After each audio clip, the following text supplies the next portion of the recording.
আসসালামু আলাইকুম। আমি ইঞ্জিনিয়ার মোহাম্মদ তৌহিদুল ইসলাম। আমি আপনাদের মাঝে আজকে বিয়ারিংয়ের যত্ন এবং বিয়ারিংয়ের রক্ষণাবেক্ষণ নিয়ে আলোচনা করব। কিভাবে বিয়ারিংয়ের যত্ন নেবেন এবং বিয়ারিং রক্ষণাবেক্ষণ করবেন এবং কি কি লুব্রিক্যান্টস ব্যবহার করবেন তার বিস্তারিত আজকে আমি ভিডিওতে দেখানোর চেষ্টা করব বা জানানোর চেষ্টা করব। চলুন বাড়তি কথা না বাড়িয়ে আমরা মূল ভিডিওতে চলে যাই। বিয়ারিংয়ের যত্ন ও রক্ষণাবেক্ষণ। যদি আপনারা ভিডিওটি শেষ পর্যন্ত দেখেন তাহলে আশা করি বিয়ারিং কিভাবে রক্ষণাবেক্ষণ করবেন বা বিয়ারিংয়ের কিভাবে যত্ন নেবেন বা বিয়ারিংয়ের লাইফ টাইম কীভাবে বাড়াবেন তার বিস্তারিত বুঝতে পারবেন। তাহলে চলুন রক্ষণাবেক্ষণ দেখে নেওয়া যাক। 1. কাজ শেষে বিয়ারিংয়ে প্রয়োজন মতো তেল জাতীয় পদার্থ দিয়ে রাখতে হবে যাতে মরিচা না আক্রমণ করতে পারে।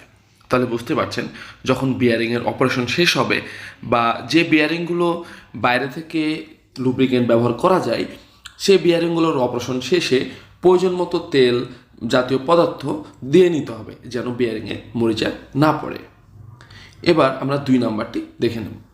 2 নাম্বার হচ্ছে বিয়ারিংয়ের ওপর বেশি চাপ না পড়ে সেদিকে লক্ষ্য রাখতে হবে, কারণ বিয়ারিংয়ের ধারণ ক্ষমতার চাইতে বিয়ারিংয়ে বেশি লোড দিলে সে বিয়ারিংটির লাইফ ক্ষমতা অনেক কমে যায় বা দ্রুত নষ্ট হয়ে যায়।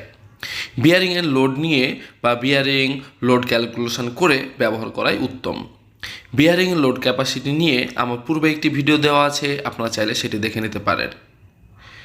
হাউজিংয়ে বিয়ারিংয়ের ক্যাপ শক্তভাবে ফিট রাখতে হবে, কারণ বিয়ারিংটি যত সঠিকভাবে অ্যালাইনমেন্ট করা হবে বিয়ারিংয়ের লাইফ টাইম তত বেশি পাবেন বা রক্ষণাবেক্ষণ তত কমে যাবে।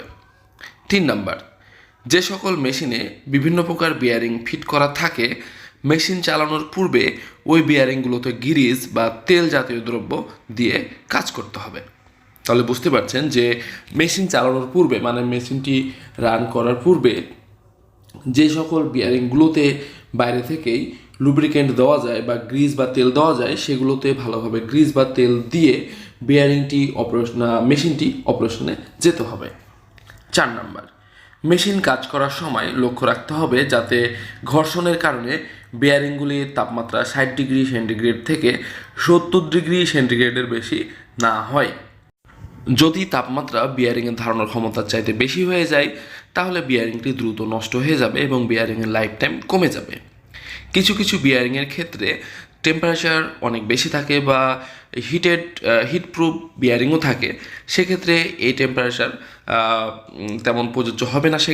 সেজন্য অবশ্যই আপনারা বিয়ারিং ব্যবহার করার পূর্বে বিয়ারিংয়ের তাপমাত্রা দেখে নেবেন এবং সেই অনুযায়ী লক্ষ্য রাখবেন। 5 নাম্বার, বিয়ারিং ক্লিয়ারেন্স চেক করে দেখতে হবে, কারণ বিয়ারিংয়ের ক্লিয়ারেন্স যদি ঠিক না থাকে তাহলে আপনারা সেই বিয়ারিংটি ব্যবহার করলে সেই বিয়ারিং থেকে পর্যাপ্ত আউটপুট পাবেন না বা লাইফ টাইম পাবেন না। এ বিষয়ে আমার একটি ভিডিও দেওয়া আছে, আপনারা চাইলে বিয়ারিংয়ের ক্লিয়ারেন্স নিয়ে জানতে পারবেন ভিডিওটি দেখলে।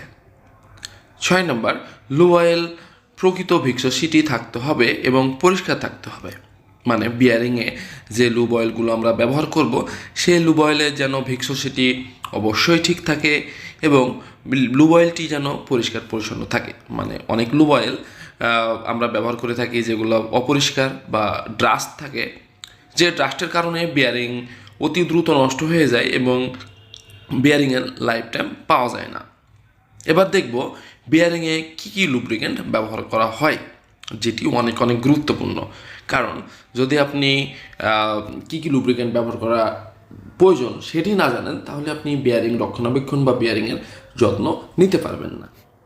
বিয়ারিংয়ে ব্যবহৃত লুব্রিকেন্ট সমূহ: 1 তেল, 2 গ্রিজ, 3 এয়ার বা গ্যাস।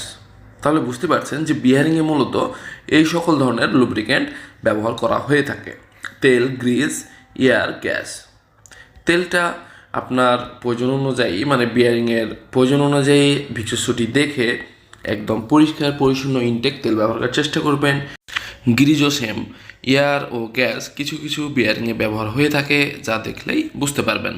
আমি আমার এই ক্ষুদ্র জ্ঞান থেকে আপনাদেরকে বিয়ারিংয়ের যত্ন, রক্ষণাবেক্ষণ এবং কী ধরনের লুব্রিকেন্ট ব্যবহার করতে হবে তার বিস্তারিত বোঝানোর চেষ্টা করেছি।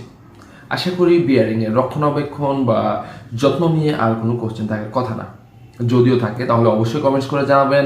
দেখা হচ্ছে পরবর্তীতে অন্য কোনো ভিডিও নিয়ে, অন্য কোনো টপিক নিয়ে। সে পর্যন্ত সকলে ভালো থাকুন, সুস্থ থাকুন। আল্লাহ হাফেজ।